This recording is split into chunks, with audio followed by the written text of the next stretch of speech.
So, Your Holiness, ladies and gentlemen, it's a great privilege and a very special occasion to welcome His Holiness the 42nd Sakya Trizin here tonight. This is His Holiness's first tour to Europe since his enthronement in March as the 42nd head of our tradition, of the Sakya tradition. And it is also the 40th anniversary of the founding of our centre, Sakya Thinley Rinchen Ling, here in Bristol. And while we're on the subject of numbers, it's His Holiness's fifth visit to Bristol, because His Holiness came first in 1978, just a year after the founding of our centre, together with his father, His Holiness the 41st throne holder of our tradition. So altogether, it's a wonderfully auspicious occasion this evening, and this visit of His Holiness for the next few days to us here in Bristol. So now His Holiness will share with us some of the timeless wisdom of the Buddha's teachings. First, His Holiness will recite some brief introductory liturgy, and then he'll give the teaching. At the end, there will be a short period for any questions and answers that there may be at that time. So thank you very much for attending, and thank you mostly, His Holiness. So, first of all, I would like to say Tashidalek to Lama Jampa Thaye and all the Sangha members and Dharma friends who have gathered here tonight. I'm very happy to be here once again in Bristol. And also, today is the first day of the fourth lunar month, or the first day of the Sakya Dawa according to the Tibetan calendar.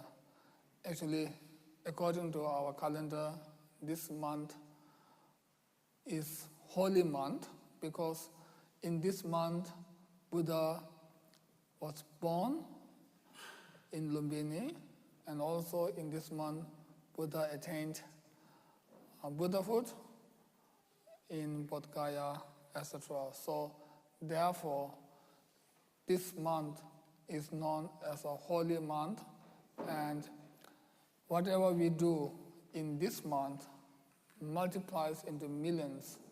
So therefore, it is a very important month for all of us. So on such holy occasion, I'm happy to be here and to share some of Lord Shakyamuni Buddha's teaching with you. Generally speaking, we all wish to gain happiness, and we all wish to remove the suffering. So, for that purpose, everybody is busy doing something to achieve their own goal, which is to achieve happiness. But most of us try to gain more wealth, more fame, etc., in order to gain happiness. But we can see in last few decades there has been great material development in this world. But at the same time, we can't say nowadays people are more happier than a few decades ago. As we can see, still there are lots of physical pains, mental anxieties, and so forth. So therefore, it clearly shows that inner happiness cannot come just through the material development. So the best way to achieve peace and harmony is through developing our inner mind. So we need to develop positive thought. We need to develop positive mind so that we can remove the suffering, because by developing the positive thought, we can remove the negative thoughts. And these negative thoughts are the cause of suffering. So, therefore, it is very important to practice loving kindness and compassion. As His Holiness the 14th Dalai Lama said, the compassion is the universal religion. So this compassion, or the loving kindness and compassion, are very important, because when we develop such positive thoughts in our mind, then it means we really can help others. We really want to serve others. We really wish others to be happy. We really wish others to be free from the suffering. So such altruistic thought will always make others happy and will not harm anybody. So therefore, this altruistic mind is very important. As it is said in the teaching, the cause of happiness is wishing others to be happy. And also it is said, the cause of suffering is wishing oneself to be happy. So therefore, this selfish thought is actually the cause of our own suffering. And altruistic thought is actually the cause of happiness for us and for others. So therefore, in Buddhism in general, especially in the Mahayana Buddhism, we really emphasize on practicing the loving kindness and compassion. Generally speaking, everybody do have loving kindness and compassion, but most of our loving kindness and compassion are limited. We can only extend our loving kindness and compassion towards our family members and friends and some others. We cannot extend our loving kindness towards all the sentient beings. So therefore, what Buddha said is that we really need to extend our loving kindness and compassion towards all the sentient beings without any exception or without any discrimination. So therefore, in Buddhism, especially in the Mahayana Buddhism, the purpose of practicing Dharma is not for one religion, and also it is not for one kind of people or one race of being. It is for everybody. It is for every race. We don't discriminate any race or any religion or any other ways. Because when we practice loving kindness, we say, may all beings gain happiness, and may all beings engage in the good deeds which are the cause of happiness. And so therefore, when we say may all beings include not only one kind of religion follower, and also all beings does not mean one race or one kind of people, All beings means all. All means everybody, whether you are Buddhism or follower of other religion, or whether you are non-believer, or whether you are from this race or that race. It doesn't matter. We need to extend our love and compassion towards anybody, towards every being. There is no boundary to our loving kindness and compassion. So, therefore, if we really practice loving kindness and compassion in a pure way, then there's no hatred. There's no chance to cultivate hatred towards any religion or towards any being. Because having loving kindness and compassion and having anger are two opposite things. They are contradictory to each other. So when we have loving kindness and compassion towards everybody without any exception, then at the same time we will not have anger towards any being because anger is something that wishes to harm others, and loving kindness and compassion is something that wishes to help others.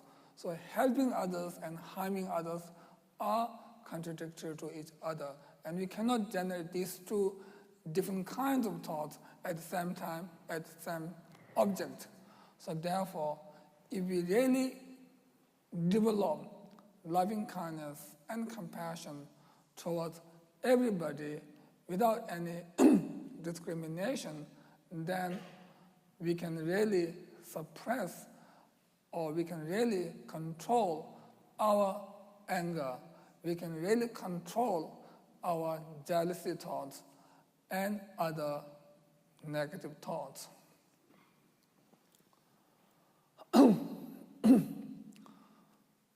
And if we can control our negative thoughts, then we can enjoy the happiness. We can experience the happiness. As we all know, when we generate anger, the time when we generate anger, we will not feel happy. We become ugly. And not only our face become ugly, but also internally we feel very uncomfortable. We don't feel happy. And also it makes others to be unhappy. So anger will always make oneself and others to feel unhappiness. So to control this, we need to develop loving kindness and compassion. And also, like having attachment. If we have very, very strong attachment, then although having attachment is not harming others, but sometimes due to this attachment, it can cause us to get angry. It can cause us to get jealousy due to this strong attachment. So because of this attachment, it will lead us to cultivate negative thoughts like anger and jealousy and others, which will create more and more suffering. And also, having attachment itself is not right, because if we have very strong attachment, because of this attachment, we will do many bad things because of this attachment. So attachment will also lead us to do many different kinds of bad things. So therefore, if we really need to gain happiness, we need to control our mind. If we can control our mind, then we can control our physical behavior and our verbal expressions. So therefore, it is very important to not only to understand or not only to have the intellectual understanding of the loving kindness and compassion, but also need to put these knowledge into our daily life, or need to materialize this meaning into our action. We can only make an impact on our mind by doing it. Just having the intellectual understanding cannot make an impact, cannot make a strong impact on our mind. So, therefore, we can say that the knowledge of loving kindness and compassion and the practice of loving kindness and compassion are related to each other, or these two have cause and effect relationship. First, we need to know how to practice. That is the cause. With this cause, then we can have the result, which is to do the actual practice of infinite loving kindness and compassion towards all the sentient beings without any exception. So, therefore, these practices will make us happy and will make others to be happy. So therefore, this practice is very, very important. And also, generally speaking, we as a human being, we need to emphasize on the similarities of all the beings in general, and especially all the human beings. And we should not emphasize on our differences. We should not emphasize on different religion, different caste, different race, different country, etc. The more you emphasize on the differences of each other, then the more biased thought or more negative thoughts will arise, and that will lead us to experience more and more suffering. So therefore, we should not emphasize too much on the differences of human beings. Instead, we should emphasize on the similarities. We have many, many similarities. Our feature is similar.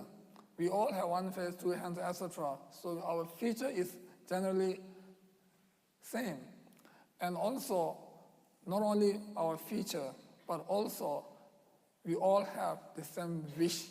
We all wish to gain happiness, and we all wish to remove the suffering. So therefore, we all have this common goal to achieve. So when we have this common goal to achieve, at the same time, if we just ignore others' welfare and well-being and just emphasize on ourselves alone, then it is not right. Not only it is not right, but also through such thinking, it won't give us the real peace and happiness.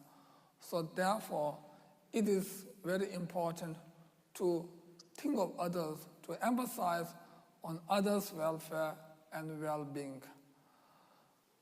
And also, to start with, first, within the family, we should stay in harmony. That is very important. And then we can extend our peace and harmony towards neighbors and other beings. So gradually we can extend, and we have to extend peace and harmony towards everybody without any exception. So through this, then we can make this world more peaceful and more beautiful. So therefore, it is the mind that can change the world, and not only the physical and verbal actions. physical and verbal actions are like a attendant of the mind. Whatever mind orders, physical and verbal will follow. So therefore, if we can control our mind, then we can control our physical and verbal actions. So, generally speaking, the Buddha's teaching is a mind training teaching. So Buddha teaching will tame our mind, will control our mind, will subdue our mind, and through this, then we can experience the happiness. Actually, it is said that we need to abandon all the negative actions, and we need to perform the virtuous deeds, and we need to subdue our mind, and this is the Buddha Dharma. Actually, in Tibetan it says, "Tikpachiya michashing, gyawa pusum sokparche, rangi semni yongso dul dini sanki tenpa yin." So, taming our mind is very important. The Buddha has turned the wheel of Dharma immensely because the followers have different mentalities. So in order to suit the different mentalities of the followers, Buddha has given enormous amount of teachings. For example, a skillful doctor will give different kinds of medicine to cure different kinds of sickness. So similarly, Buddha has given many different kinds of teachings in order to suit the different mentalities of the followers. So therefore, it is very important to know that teaching or the Dharma is a method, or it is a path or method that will lead us from suffering and dissatisfaction to temporal and ultimate happiness. So we should perceive the Buddha as a skillful doctor, and we should perceive Dharma or Buddha's teaching as a medicine, and we should perceive sentient beings or ourselves as our patients, and we should perceive our defilements and negative thoughts as a sickness, and we should perceive receiving teaching and following the teaching or practicing the teaching like receiving the doctor's advice and following the doctor's advice. So through this, then we can practice the Buddha Dharma in proper way. So, for example, when patient listens to doctor's advice, just by listening to the doctor's advice, it will not cure the patient's sickness. After listening to the doctor's advice, the patient need to follow up. Patient need to follow the doctor's advice by eating the right type of medicine and the right dosage, and also need to do the right diet, etc., and need to abandon the wrong diet, wrong medicine, wrong dosage, etc. So if the patient follows the doctor's advice, then patient can cure their own sickness. Similarly, just listening to the Buddha's teaching is beneficial, but it is not enough. After listening to the Buddha's teaching, we need to follow the Buddha's teaching. If we follow or if we put this teaching into action, then we can make an impact on our mind. We can change our mind. We can make our mind more peaceful. So therefore, it is very important to practice. For example, if a patient, if we say, if there's a rich patient can support other patients by donating medicine and also encouraging to eat medicine and do the treatments. And this rich patient can sponsor the poor patients. But by helping others, this rich patient can help poor patient. But just by doing this, it will not cure the rich patient's sickness. To cure his or her own sickness, this person should eat medicine by himself or herself. Only then that person can cure his or her own sickness. So similarly, if we sponsor others to practice loving kindness and compassion, or if we encourage others to practice loving kindness and compassion, then that action itself is meritorious and beneficial, but it is not enough. To cure or to control our negative thoughts, we need to practice by ourselves. Just by encouraging others or just by influencing others to practice will not help to control our own negative mind. So everything depends on ourselves. Whether we will have real happiness or not depends on our own practice, depends on how we follow the teaching. If we follow the teaching by ourselves in a proper way, then we can also gain happiness. So when we practice, we should not think that this practice is only for me. This practice is for gaining happiness for myself. We should not think like that. We should think that whatever practice that we do, it is for everybody. It is for the sake of all the sentient beings. So for this, we need to practice. We need to overcome this suffering and the cause of suffering, which is the defilements. For example, if a person who don't know how to swim, and if that person falls in the ocean, then that person cannot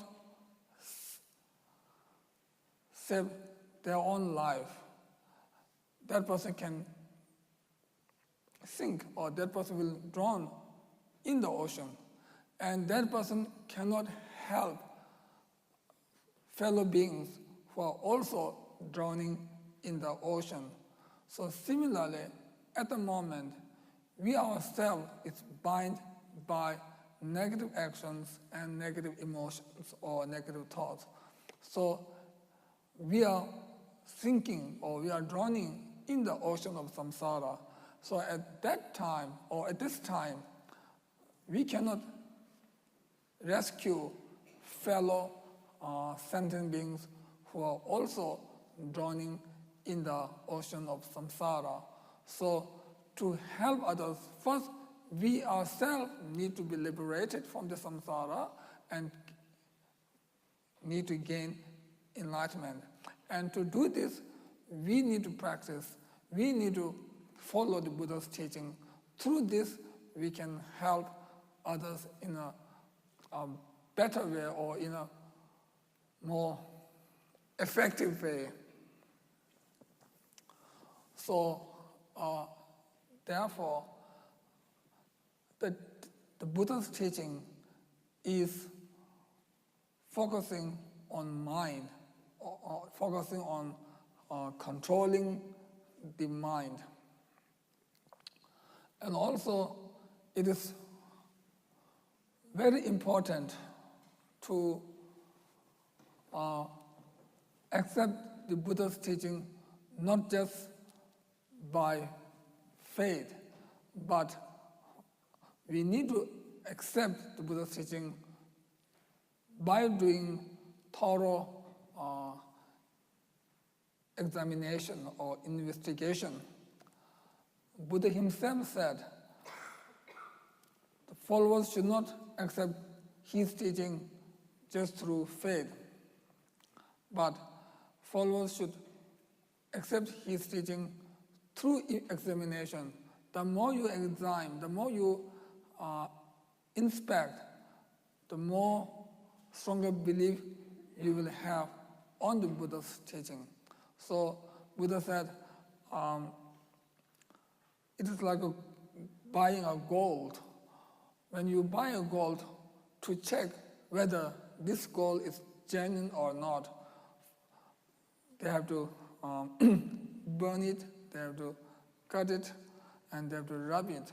So by doing these tests, then one can convince this is a genuine gold. Similarly, we should also examine or inspect the Buddha's teaching. And after that, we will be convinced by Buddha's teaching, and then we can accept Buddha's teaching. So Buddha's teaching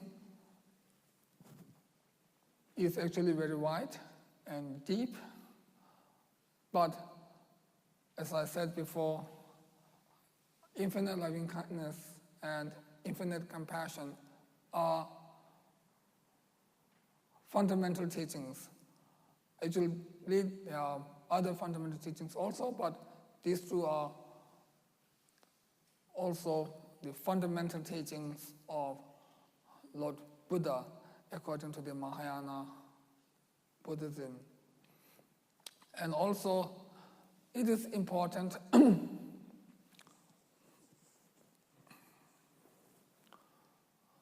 to know that the practice of Dharma will lead us to a better state, or the practice of Dharma will give us more happiness. So the word happiness,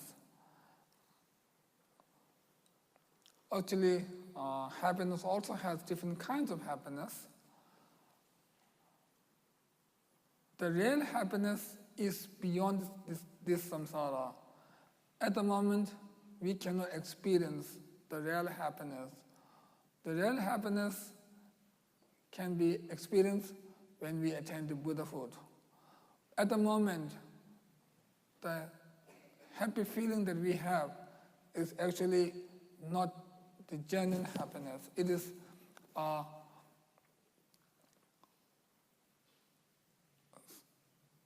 suffering of change.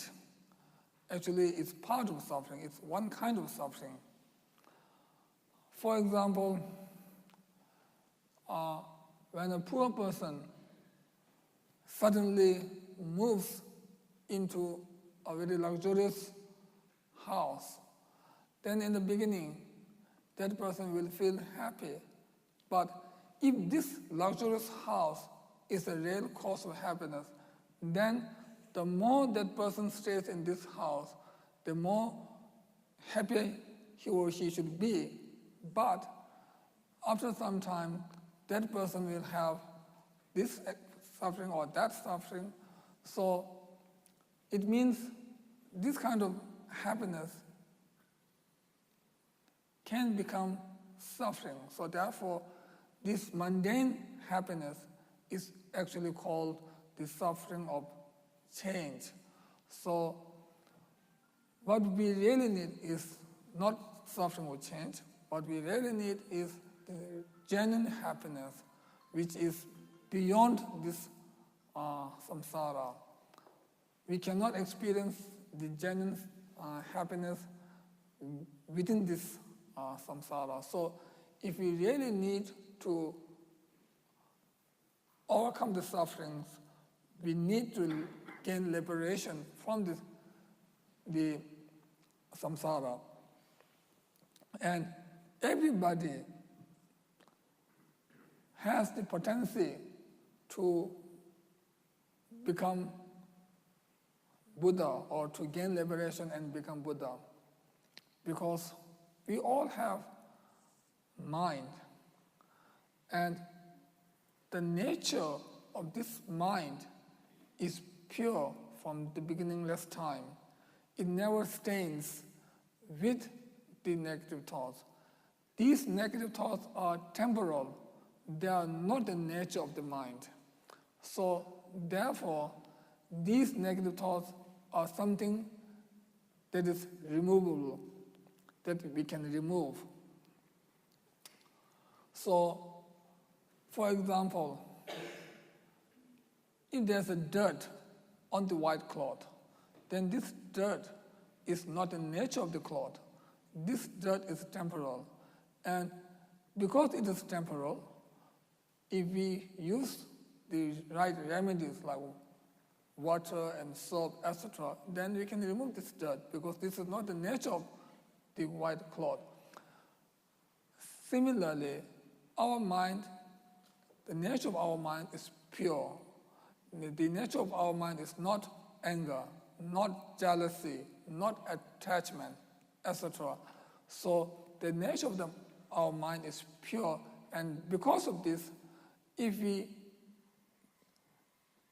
have the right remedy or right antidote, then there's no question that we can remove, or there's no question that we cannot remove the negative thoughts. We can remove it.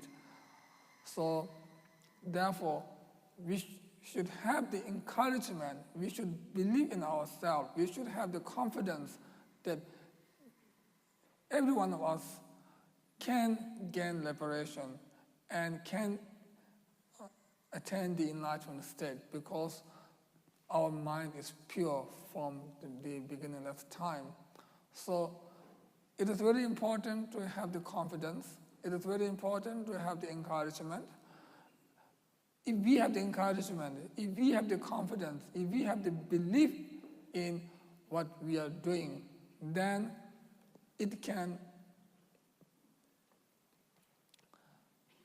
make us more diligent, and through this diligence on the right path, we can achieve a great result. So therefore, this encouragement is very important. And also, it is very important to know that our life is impermanent. Our life is not permanent. So our life will not remain forever. It will disappear. So therefore, we should think that this present life that we have now has the best opportunity to practice loving kindness and compassion towards all the beings. Although we say some animals like dolphin or others are intelligent or they are smart, but they cannot do meditation, or they cannot extend their loving kindness and compassion towards all the sentient beings. So only the human beings, generally speaking, only the human beings has this power to practice loving kindness and compassion towards all the sentient beings without any exception. So when we got this life, we got this golden opportunity to practice the loving kindness and compassion. And this chance will not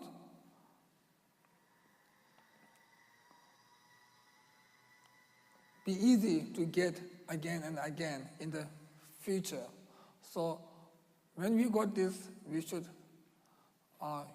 use this, and we should take this opportunity and practice the loving kindness and compassion towards all the sentient beings. So we should not have strong attachment to this life, but at the same time, we should use this life. We should use this life as a vehicle to go to the next destination, or we should use this life as a boat to cross the ocean or to cross the river. So here, we should use this life to cross the ocean of samsara. So we should not have strong attachment, but we should take care of this life. We should not waste our life. We should take care of it and make use of it. Actually, this life we should use, and at the end, we need to throw it. We cannot keep this life. We cannot keep this body for hundreds of years. We can only keep this life or this body for 70 years, 80 years, 90 years, or 100 years, but maybe not more than that. And we can see and we can hear that not everybody can live up to 100 years. Some dies in mother's womb, some dies right after their birth. So people die at very different ages. So there's no certain of lifespan for the human beings in this world. So we should use this life in a positive way without any delay. We should not think that I will practice loving kindness and compassion when I get older or when I become old. But there's no certainty for all of us to live until certain age. So we should think that this life or this body is like a paper cup. We will keep this paper cup until we use it. And after using it, we will throw it without having any attachment. Similarly, we should use this life in an effective way, and after using it, there's no choice. We have, and we must throw it. And at the time of throwing this body can be disposed by cremating or in one way or another. So without attachment, without strong attachment, we should use it. For example, when we use paper cups or paper plates, we don't have strong attachment to keep this paper plate until we use it. Without strong attachment, we will keep it until we use, and after using it, without attachment, we can throw it. So similarly, we should use this life, we should use this body like a paper cup without having strong attachment, but we should keep it and use it, and after using it, we should throw, or we need to throw it.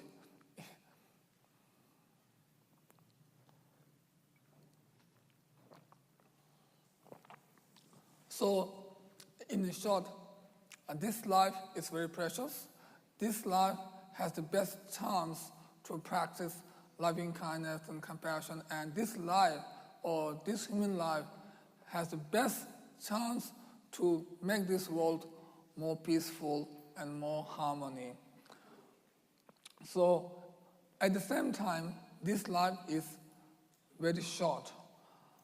And so therefore, we should use this life in a proper way while we have this.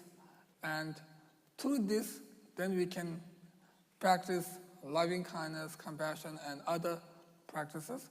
And then we can really spread the peace and harmony, not only in one country, but everywhere.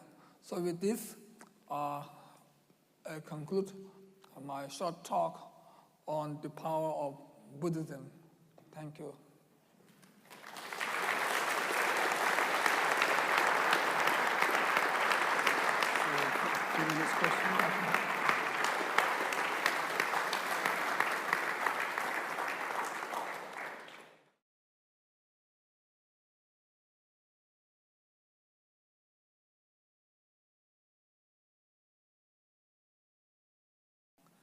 Actually, when we say practice, it does not only mean doing self-practice, doing recitations or doing meditation.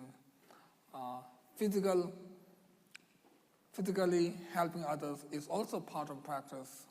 So we need to practice along the way. So practice does not mean only doing recitation and meditation, etc. Helping others, doing wholesome deeds, doing wholesome deeds or doing meritorious deeds is also part of practice. Actually, Dharma practice is something that we can do anywhere, anytime. Even when we are doing mundane job, if we do it with sincere thought, with genuine heart, and if we have sincere intention to help others, then our mundane job is also a part of Dharma practice.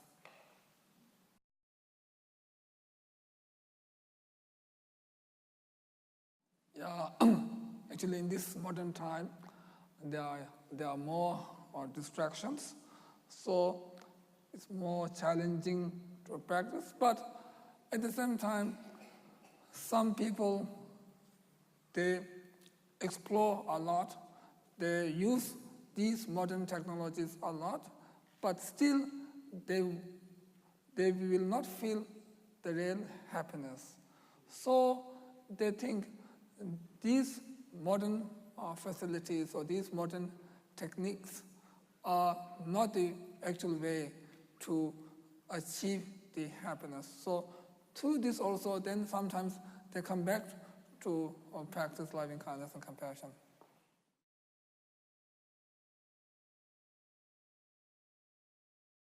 I think most important is we should not discourage ourselves.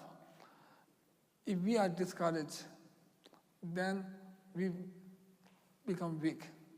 Then if we become weak, then we become like a sick person. Sick person cannot lift heavy things, or sick person cannot move very actively, right?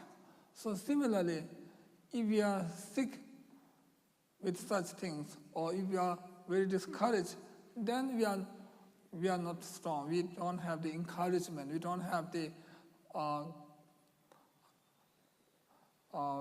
wish to do something big. So I think first it is very important to have the encouragement or to have the self-confidence.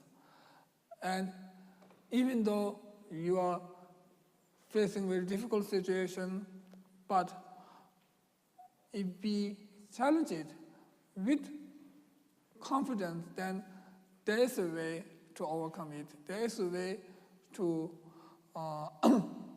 have a brighter future. I think there's a saying, right? At the end of the tunnel, there's always a sunshine, right? So when we are in the tunnel, we should not think that there's no sunshine at all. At the end of the tunnel, there's a sunshine. So we should not lose our hope. We should not discourage ourselves. We should have the confidence in ourselves.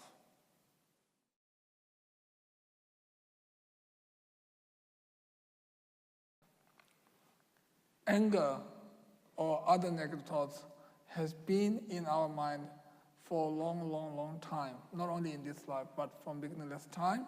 So therefore, it is not that easy to control, but we should put effort to control it. Because if someone steals our things, then if we get angry does not give back the things that is stolen by the thief, right? So therefore, we should use our skillful means and try to get the things back, but not by anger. Anger will not, just by having anger, will not get back the things that is stolen. And also, by having anger, one will not feel happy.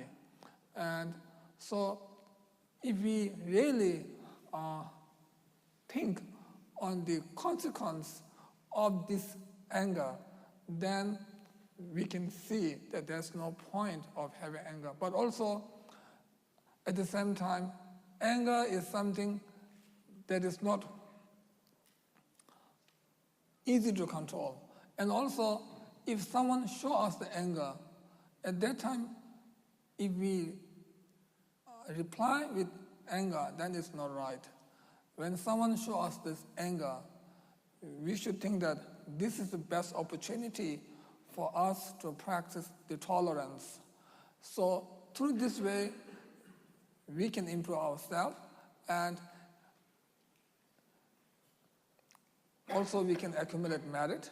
But if we try to react by anger, then it will be more problem. It will be more suffering for both sides. So anger is always the cause of suffering. So if we think of the consequence or the faults of the anger in this life or in the future life, through this way we can control our mind. And when someone shows us the anger, we should think that that person has no control over his or her own anger, because anger can come or anger can rise in our mind or in their mind anytime, anywhere. We don't need to make an appointment to have an anger or to rise the anger. When, due to certain factors, due to some small factors or minor factors, suddenly anger can arise in our mind. So, therefore, we should try to control, and if we see someone is getting angry, then try to think that this is not the fault of the person, but it is the fault of this anger. Anger controls this person, right? So, for example, when a person hits someone by the stick, actual pain is caused by the stick. But the stick has no intention to hit other, because then we are not getting angry to this stick, although this is the actual cause of the suffering. But we know stick has no power, no control, whether to hit or not. Stick has no control. It is controlled by the person who used this stick to hit. So similarly, anger used this person to show wrathful face or to harm others. So, for example, if someone is hit by hand, this hand has no power. The hand has no control. Hand or the body is controlled by the anger, by the mind. As I said before in my talk, mind is the one that gives the order, and physical and verbal actions are the attendants or the followers of this mind. So mind is both, and physical and verbal are like the attendants or the servants of this both or the mind.